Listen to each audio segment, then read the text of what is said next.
আমরা আছি বালিয়া ব্রিজে। তো এখন যাচ্ছি আরেকটি নতুন জায়গায়, সেটাও এই বালিয়ার কাছাকাছি।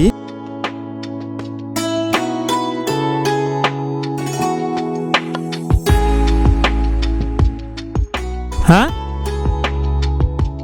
হ্যাঁ, মৃত্যুর ফাঁদ বলতে গেলে যাওয়ার আগে একটা জিনিস চোখে পড়লো, ভাই দেখালো আমাকে। ব্রিজে একটা মৃত্যুর ফাঁদ বলতে গেলে দুই পাশে যে একটা রিলিং থাকে আটকানো, তো সেটা এ পাশ থেকে ভেঙে গেছে কোনো কারণে। এখন যে কোনো সময় একটা দুর্ঘটনা ঘটতে পারে এখান থেকে। তবে এটা সংস্কার করা খুবই জরুরি বলে আমি মনে করি, কারণ একটু কাছে আসলেই কেমন যেন লাগে, মনে হয় পড়ে যাচ্ছি, ঠিক এইভাবে অনুভব হয়। বাইক নিয়ে তো অনেকে আছে যে কিনারে দাঁড়াতেও সাহস পাবে না, তখন তারা ভাববে যে কোনো মুহূর্তে পড়ে যেতে পারি। তো প্রশাসনের কাছে দৃষ্টি আকর্ষণ করছি, যারা এটার অন্তর্ভুক্ত প্রজেক্টের কাজ থাকে তাদেরকে দৃষ্টি আকর্ষণ করছি, এটা যেন অতি দ্রুত সংস্কার করা হয়।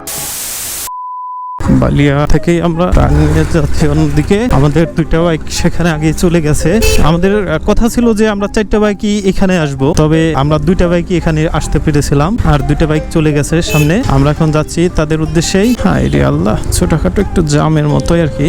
যাই হোক, ব্যাপার না, যেহেতু লোকাল এলাকা আর এখানে একটু যানজট থাকতেই পারে, কারণ জায়গাটাও তো বেশি প্রশস্ত না। কি বেরোনো যায় কিনা খুব চাপা। আচ্ছা, যাই হোক, শেষমেশ বেরোতে পারছি। আমরা সামনের দিক থেকে ডানে চলে যাব। আসেন ভাই, বালিয়া থেকে আমরা কত বের হচ্ছি।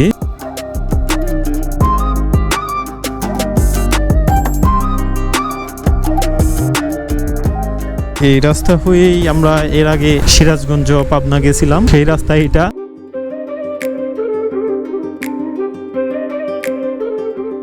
গ্রামীণ এলাকার ভিতর দিয়ে রাস্তা, দুই পাশেই ফসলের মাঠ।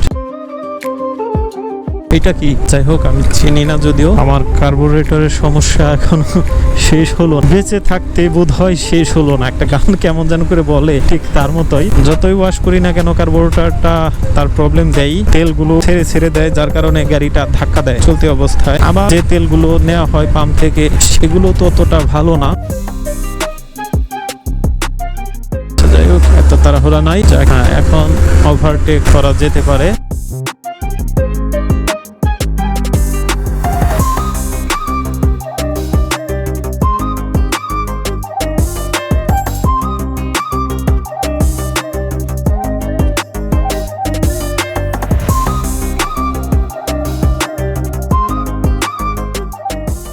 বিকেলে ঘোরাঘুরির মতো একটা জায়গা। আজকে এমনিতেও শুক্রবার। এইখানে তো সুন্দর ছিলই, কিন্তু ওই গন্তব্যের উদ্দেশ্যেই তো বের হয়েছি, তাই না? কিন্তু আমি তো ভাবছি যে তোমরা সবাই আগে ওইটার মধ্যে গেছো, ওইখানে আমরা একটু সময় কাটিয়ে তারপর আমরা এখানে চলে আসবো। কিন্তু আমরা ওই ব্রিজে আসছি, এই ব্রিজে তো আসবে। আচ্ছা, পরে দেখি এই ব্রিজে মশা নেই। ওই ভাইটা পিছনে পড়ছে, উনি সেফ রাইড করে সব সময়, আর উনি না ডিসকভার ম্যাক্সিমাম যারা চালায় ওনারা সবাই আসলে মানে একটু ভদ্র টাইপের বাইকারই হয়, কারণ ওনারা ওইরকম হুটহাট করে টানতে পছন্দ করে না। তেনাতি, তুমিও তো সেম একই কাজ করলা, তুমিও তো ওই জায়গায় গেলা না। আমি তো ভাবছি যে তোমরা ওই জায়গায় গেছো। আসলে আমার হয়তো শোনারও মিস্টেক থাকতে পারে ভাই, সরি ভাই, আপনাকে রেখে আমি একটু টেনে চলে আসছি ভাই, সরি। হ্যাঁ, ব্রিজটা অনেক সুন্দর, তবে আমরা আসলে যে মুখ্যম যে সময়টা থাকে ওই সময়ের মধ্যে আসতে পারি নাই, কারণ এখন অনেকটা সন্ধ্যার আঁচ লেগে গেছে, বুঝছেন? সন্ধ্যার আগ মুহূর্ত এখন, আর 4-5 মিনিটের মধ্যেই মাগরিবের আজান হয়ে যাবে। তো ব্রিজের সৌন্দর্য তেমন খুব একটা দেখাতে পারলাম না, যে বিকেলের বেলা সবচেয়ে বেশি মানুষের সমাগম হয় বৃষ্টিতে, কিন্তু বিকেলের সময়টা প্রায় এখন শেষের দিকে, মাগরিবের আজানের সময় হয়ে গেছে। ব্রিজটাও অনেক বড় সড়ই, আর মানুষ দূর দূরান্ত থেকে বাইক নিয়ে, যারা বাইক লাভার আছে অনেকেই বাইক নিয়ে আসছে আমাদের মতোই। আমার সর্বপ্রথম তাহলে এখানে আসলে সবচেয়ে বেশি ভালো হতো, মানে আমি যদি এখানে আসতাম তাইলে এটার লাইটটা খুব ভালো পেতাম।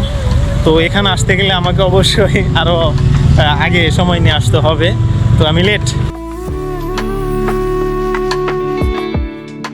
মাগরিবের আজান পড়তে খুব একটা দেরি নাই, চারপাশটাও অনেকটাই শুনশান, ব্রিজ থেকে অনেকটাই নিচু। এই যে নিচের পরিবেশগুলো খুবই সুন্দর, তবে সময়ের স্বল্পতার কারণে নিচের রাস্তা দিয়ে নামতে পারলাম না। নিচের রাস্তা দিয়ে নামলে হয়তো সৌন্দর্যটা আর একটু দেখানো যেত। যাই হোক, এখান থেকে বিদায় নেওয়ার পালা। সন্ধ্যা যেহেতু প্রায় ঘনিয়ে আসছে, বিকেলের সময় করে যারা আসছিল তারাও হয়তো অনেকটাই চলে গেছে আর কি। কিছু বাইক এখনো আছে, কিছু বলতে গেলেও কম না, তাও অনেক, প্রায় 40-50টা হবে সব মিলিয়ে। আশেপাশে এইখান দিয়ে তো বাইকের সিরিয়াল, এগুলো সবই বাইক, দুই পাশেই বাইক আছে।